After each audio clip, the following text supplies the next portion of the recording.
नमस्कार, बुलेटिन में आपका बहुत बहुत स्वागत है। मैं हूं आपके साथ दीपिका ओझा। चलिए शुरुआत करते हैं खबरों की।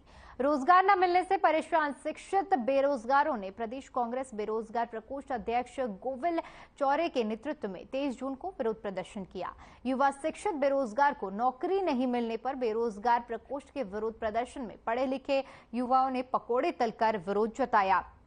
इस दौरान जिलाध्यक्ष गोविल चौरे ने कहा कि देश में मोदी जी और प्रदेश में शिवराज जी की सरकार है, जिन्होंने देश और प्रदेश के युवाओं को रोजगार देने का वादा किया था, लेकिन आज शिक्षित रोजगार युवा रोजगार नहीं मिलने से परेशान है। उन्होंने कहा कि बेरोजगारी देश और प्रदेश का सबसे बड़ा मुद्दा है। लाखों शिक्षित बेरोजगार रोजगार की तलाश में है। रोजगार नहीं होने से पढ़े लिखे शिक्षित युवाओं का बेरोजगारी ग्राफ बढ़ रहा है।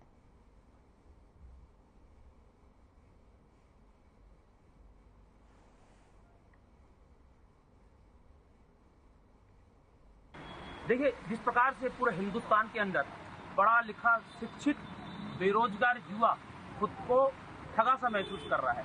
2014 में ये नरेंद्र मोदी जी की सरकार बनी। नरेंद्र मोदी जी ने जिस प्रकार से वादा किया था कि प्रतिवर्ष 2 करोड़ नौकरी देकर मैं लोगों का भविष्य उज्जवल करूंगा। भविष्य उज्जवल करने की तो दूर बात, 9 साल के अंदर नौकरी तो कुछ नहीं गई, किसी को नहीं मिली।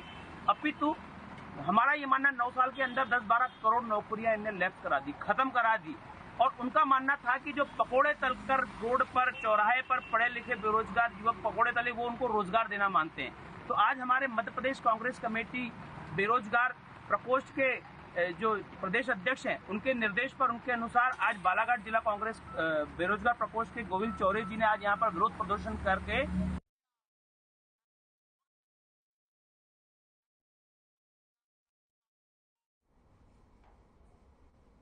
खबर कानट से है, जहां पर पिछले दिनों चर्चा में रहने वाला लूट का एक ऐसा मामला सामने आया है।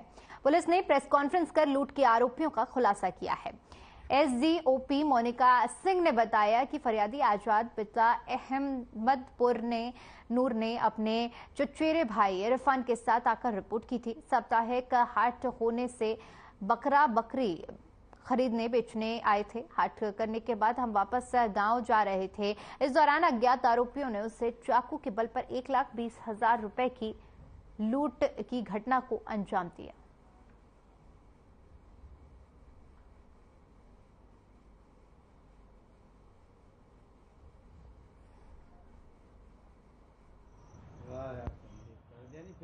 दो तारीख को कानड़ क्षेत्र में एक लूट की घटना आजाद और उनके भाई इरफान के साथ में घटित हुई थी, जिसमें चाकू मार के दिन दिहाड़े 1,20,000 लगभग की लूट हुई थी।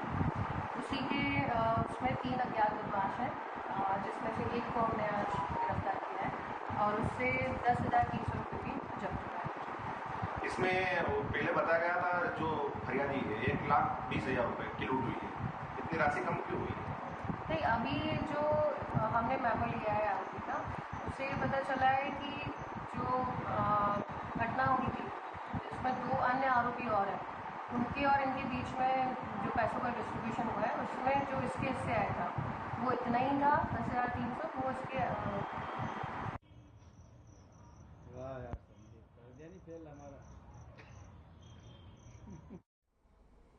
वहीं नगर परिषद नगरी वार्ड 13 में बीती रात में चोरों ने लाखों के माल पर हाथ साफ कर लिया। वार्ड 13 निवासी जगदीश पछोलिया के यहां पर चोरों ने लाखों रुपए की जेवरात चोरी कर रफू चक्कर हो गए। जानकारी के मुताबिक उनके घर पर कोई नहीं था। चोरों ने ताला तोड़कर घर के अंदर घुसे। अभी 7 से 8 दिन पहले नगर के पास 4 किलोमीटर दूर कचनारा में एक ही रात में 8 जगह चोरी हुई थी। अभी तक पुलिस उन चोरों का पता नहीं लगा पाई और इसी बीच नगर में आज से सबसे बड़ी चोरी का एक फिर से मामला सामने आया है। पूरा दिन पुलिस नगर में कुछ चौराहे और दुकान के सीसीटीवी कैमरे खंगालती रही, लेकिन अब तक पुलिस के हाथ कोई भी जानकारी नहीं लग पाई है।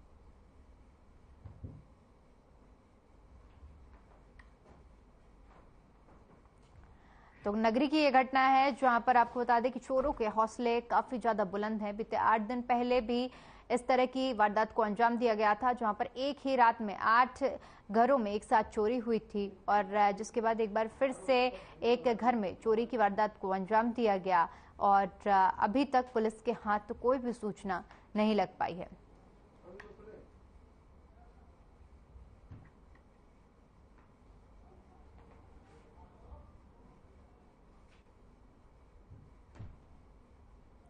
तो तस्वीरें हम आपको दिखा रहे हैं जहां पर चोरों ने घर में घुसकर चोरी की वारदात को अंजाम दिया। आप देख सकते हैं कि किस तरह से पूरे घर में अफरा तफरी मचाकर चोर नकदी और कीमती सामान लेकर फरार हो गए हैं। वहीं पुलिस सीसीटीवी के माध्यम से पूरी चोरी की वारदात में शामिल चोरों को पकड़ने के लिए प्रयासरत है, लेकिन अभी तक पुलिस के हाथ कोई भी सफलता नहीं लग पाई है।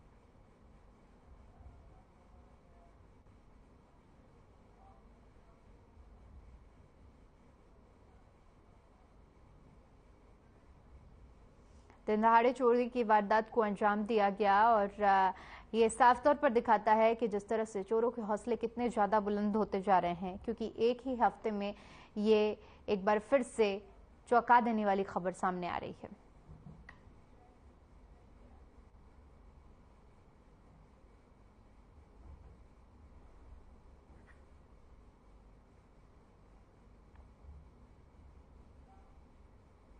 वहीं केंद्रीय मंत्री अमित शाह का एमपी के बालाघाट जिले का दौरा रद्द हो गया है। उनका विमान खराब मौसम की वजह से बालाघाट नहीं उतर सका। मध्य प्रदेश के मुख्यमंत्री शिवराज सिंह चौहान ने गृह मंत्री अमित शाह का दौरा रद्द होने की जानकारी दी।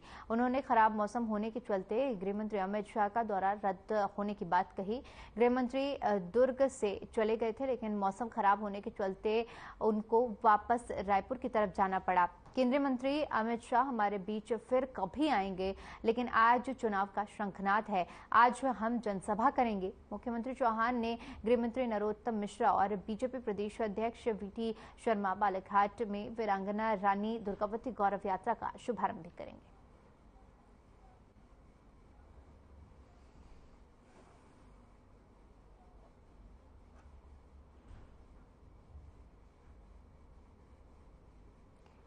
तो बालाघाट में मौसम खराब होने की वजह से गृह मंत्री का विमान बालाघाट नहीं पहुंच सका, जिसकी वजह से उनका ये दौरा रद्द हो गया। हालांकि सीएम ने इस बात की जानकारी जनता के सामने साझा की और उन्होंने आश्वस्त किया जनता को कि जल्द ही गृह मंत्री हमारे पास एक बार फिर से आएंगे। बता दें कि रायपुर से गृह मंत्री बालाघाट के लिए निकले थे, लेकिन इस वक्त मौसम खराब होने के चलते उन्हें दोबारा से रायपुर लौटना पड़ा।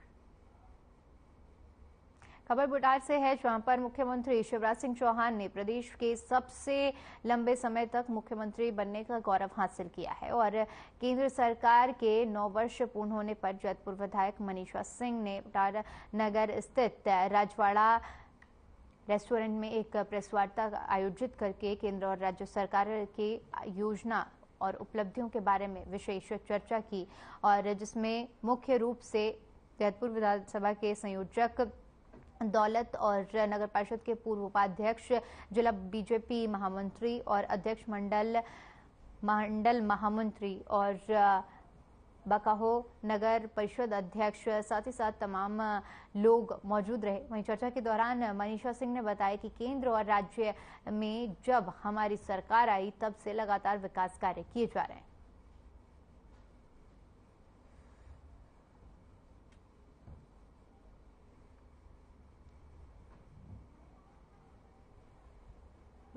ये भी एक विकास का सबसे बड़ा पायदान है कि आज सबको पक्के घर मिल रहे हैं। इसी तरह से किसान सम्मान निधि देखें तो किसान सम्मान निधि में भी ऐसे करके 12,490 लाख का हमारे क्षेत्र में किसान सम्मान निधि के लोग पात्र हैं। ऐसे लोगों को किसान सम्मान निधि का लाभ मिला और इसी तरह से हम कहें कि जल जीवन मिशन योजना के अंदर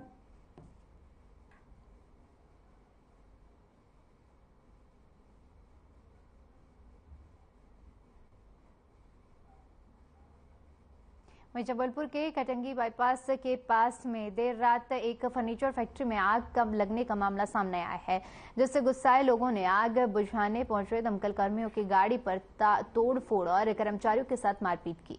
बताया जा रहा है कि आग बुझाने के लिए पहले बिजली सप्लाई बंद करने में देरी हो गई थी, जिसके बाद स्थानीय लोगों ने दमकल विभाग के कर्मचारियों पर हमला कर दिया। हालांकि दमकल विभाग ने कड़ी मशक्कत के बाद आग पर काबू पा लिया, लेकिन इस प्रयास में अभी तक दमकल विभाग की तरफ से कोई एफआईआर दर्ज नहीं कराई गई है।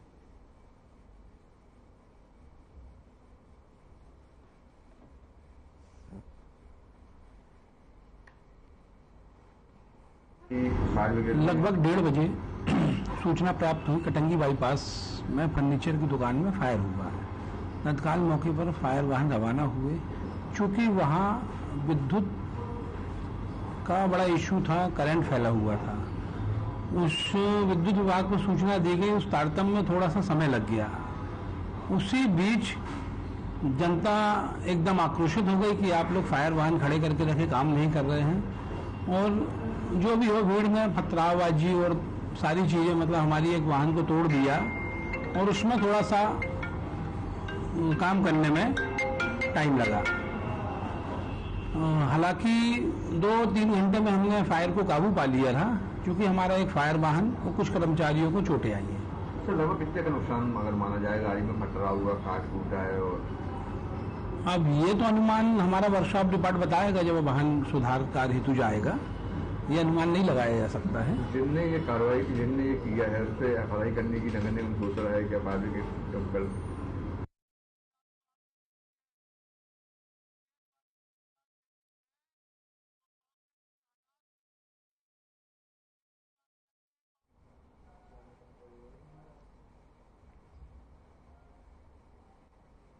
वहीं करेरा सांसद विवेक सेजवलकर ने स्वास्थ्य केंद्र में एक नई एम्बुलेंस की सौगात दी है। इस एम्बुलेंस की खास बात यह है कि इसमें ऑक्सीजन वेंटिलेटर मौजूद है। बता दें कि एम्बुलेंस को हरी झंडी दिखाकर रवाना किया गया। इसके अलावा सांसद ने भी अस्पताल की समस्याओं को सुना और जल्द उनका निपटारा करने की बात भी कही।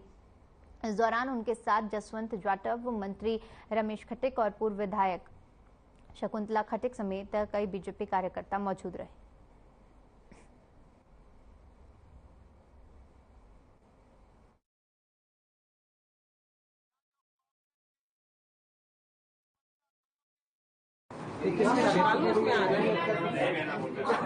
सर, मेरे जो लोकसभा का क्षेत्र है उसमें 6 विधानसभा जो है वो बंदर जिले में, 2 विधानसभा शिवपुरी जिले में।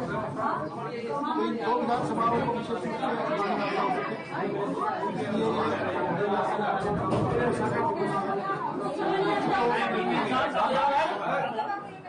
ज़्यादा अच्छा तो यही कि भगवान करे कभी इसकी जरूरत कहीं नहीं पड़े, पर अगर जरूरत पड़ती भी है तो उनको मदद के लिए ये मेरा मानना है कि ये ऐसी एम्बुलेंस आपकी सुविधा होगी। मुझे बताया गया कि इस तरीके एम्बुलेंस यहाँ पर पहले कभी नहीं थी। मुझे भी बताया कि ऐसे कम से कम 8-10 जिले मध्य प्रदेश में जहाँ पर नहीं है। सांसद जी आपके द्वारा ये एम्बुलेंस दी गई, करेरा में रखना चाहिए, शिवपुरी द्वारा की जाए। देखिए, रेड क्रॉस इसको तो सरकार नहीं करेगा, तो रेड क्रॉस वाले जहाँ चाहे वहाँ रखेंगे, इसको कोई परेशानी नहीं होगी। रेड क्रॉस सोसाइटी के माध्यम को यहाँ पर दी है, प्रशासन ने तय किया रेड क्रॉस सोसाइटी को दे। तो आपका सांसद क्षेत्र को शिवपुरी नहीं, करेरा क्षेत्र में देना चाहिए सांसद क्षेत्र में। तो देखिए, मैंने बताया ना आपको, 2 विधानसभा क्षेत्र है, पौरी के लिए भी है, सबके लिए है। आज ग्वालियर में जो अस्पताल है, अगर यहाँ से किसी को कहीं शिफ्ट करना हो तो ग्वालियर की एम्बुलेंस से आती नहीं क्या? लाना नहीं चाहिए? लाने चाहिए, लेकिन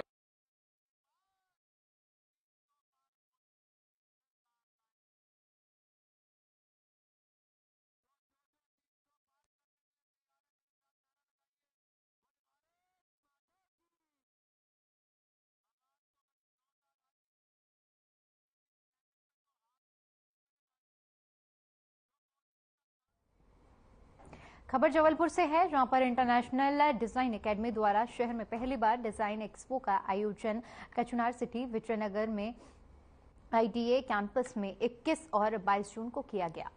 वहीं आईडीए के संचालक बतुल अली ने एक्सपो के बारे में जानकारी देते हुए बताया कि इस 2 दिवसीय एक्सपो में इंटीरियर और फैशन डिजाइनिंग स्टूडेंट द्वारा वेस्ट मटेरियल का यूज कर आर्टिफैक्ट और ब्यूटीफुल आउटफिट तैयार किए गए। और साथ ही साथ उन्होंने कहा कि ITA द्वारा 10 सालों से fashion designing, interior designing, makeup artist, graphic design के कोर्सेज बच्चों को सिखाए जा रहे हैं और बड़ी संख्या में बच्चों को रोजगार मुहैया कराकर आत्मनिर्भर बनाया जा रहा है।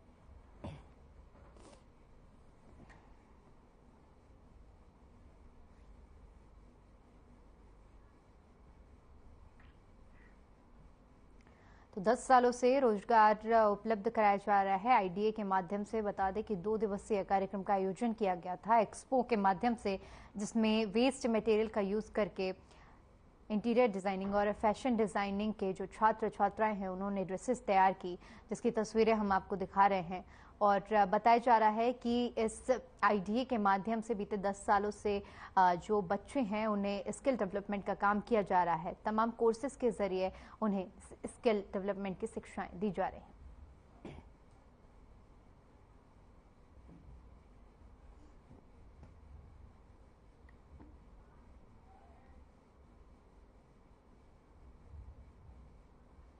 Namaste, मेरा नाम बतुल अली है. I am the founder and the director of International Design Academy. And today it is a very big moment for us क्योंकि आज हमने यहाँ पे IDA Design Expo का ऑर्गेनाइजेशन किया है. For the very first time in Jabalpur designers को लेके एक ऐसी अपॉर्चुनिटी क्रिएट की गई है जहाँ यंग बडिंग डिज़ाइनर्स, हमारे कॉलेज के स्टूडेंट्स ने out of waste they have created beautiful artefacts, जो कि आपने देखा होगा, आपने विटनेस किया होगा कि बच्चों ने with in amount of 200-300 rupees में दे हैव क्रिएटेड आर्टिफैक्ट्स जो कि आज मार्केट में they are being sold in thousands. Papers waste, जो पेपर्स रद्दी में डाल दे देते हैं हमने उसका यूज़ किया है. और POP बहुत ही लो बजट में हमने बहुत अच्छी चीज़ क्रिएट करी है, जैसा कि आप लोग देख सकते हैं. और हमने ये हमारे कॉलेज में IDA इंटरनेशनल डिज़ाइनिंग एकेडमी में एक ये बहुत ही अच्छा एक नई चीज़ हम लोग को सिखाई गई, एक नया इनोवेशन निकाला गया कि सारे बच्चों को कुछ कुछ टॉपिक्स दिए उन्हीं के कि वो क्या कर सकते हैं. ये हमारा खुद का ही पूरा आइडिया है, ना हमने ये गूगल किया है ना पिंटरेस्ट किया है. ये सब कुछ हमने पूरा हाथ से बनाया है. इसमें कांच, ये जो आप कांच देख रहे हैं ये भी हमने ये भी कांच हमने हाथ से ही तोड़ के लगाए हैं एक एक.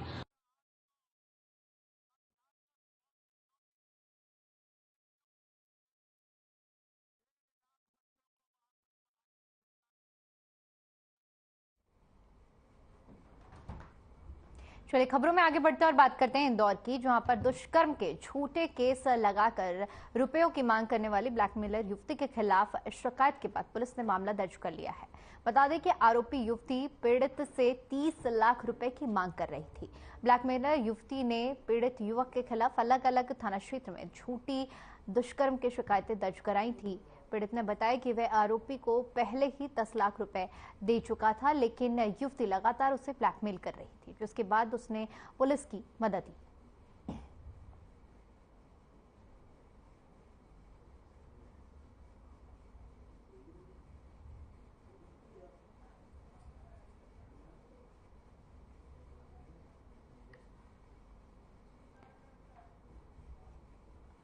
तो युवती ने युवक पर झूठा दुष्कर्म का आरोप लगाया और उसकी एवज में 10 लाख रुपए की लगभग अब तक ऐंठे जा चुके हैं, जिसके बाद और भी ज्यादा पैसों की जब डिमांड की गई, 30 लाख रुपए के लगभग जब पीड़ित से डिमांड की गई, उसके बाद पीड़ित ने थाने में जाकर शिकायत कराई और उसके आधार पर पुलिस ने आगे की कार्रवाई शुरू की है.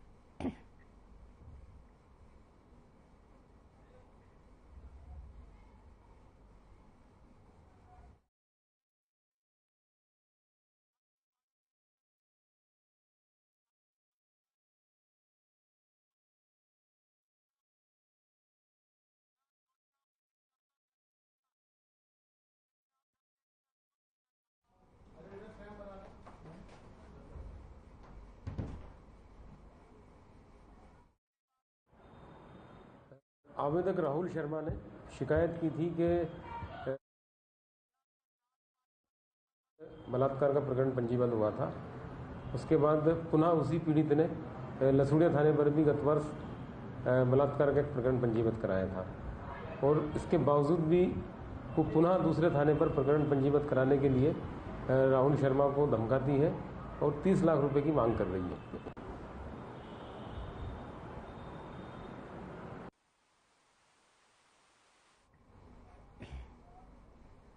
बहर में एक दिन की बारिश के बाद मौसम सुहाना हो गया। जगह जगह हुई बारिश से लोगों के चेहरे खिल गए और सभी ने बारिश के खूब मजे लिए। बता दें कि कई दिनों से लगातार हो रही गर्मी से लोगों का जीना मुहाल हो गया था। हालांकि इस बरसात के बाद लोगों को गर्मी से राहत जरूर मिली है।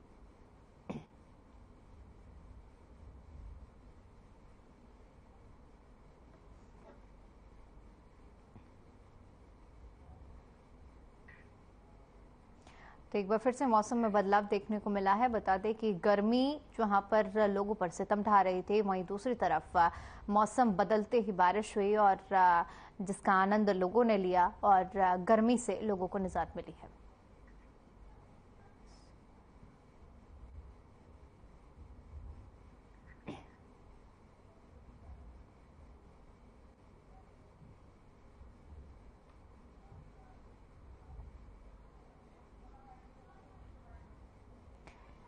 बारिश के बाद मौसम सुहाना हो गया और जिसके बाद लोगों को काफ़ी ज़्यादा राहत मिली है, क्योंकि बीते काफ़ी दिनों से लू और गर्मी की वजह से लोग परेशान थे और बारिश ने लोगों को राहत दी है।